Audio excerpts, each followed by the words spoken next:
Hi friends, welcome to Shri Kaushik kitchen. ఈరోజు ఆరోగ్యానికి ఎంతో మేలు చేసే ఉసిరికాయ పప్పుచారు ఎలా చేయాలో చూసేద్దాం. కట్ చేసుకున్న ఉసిరికాయలు మిక్సీ జార్లో వేసి 1 స్పూన్ మిరియాలు, 1 స్పూన్ జీలకర్ర, వెల్లుల్లి రెబ్బలు, టమోటా 2 వేసి గ్రైండ్ చేసుకోవాలి.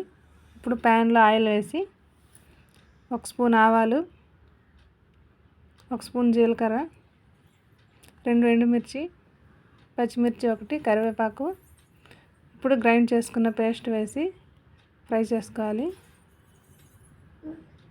ముందే 1/2 కప్ కందిపప్పు ఉడికించి స్మాష్ చేసుకున్నాను. ఆ వాటర్ ఇప్పుడు ఇక్కడ పోస్తున్నాను. రుచికి తగిన కారం, 1 స్పూన్ పసుపు, రుచికి తగిన ఉప్పు వేసి కలుపుకోవాలి.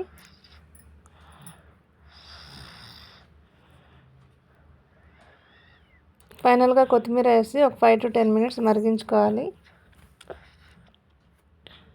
ఉసిరికాయతో చేసిన రెసిపీస్ చలికాలంలో ఆరోగ్యానికి ఎంతో మంచిది. మీరు కూడా ట్రై చేయండి. వీడియో నచ్చితే ప్లీజ్ లైక్ చేయండి, సబ్స్క్రైబ్ చేసుకోండి. Thanks for watching.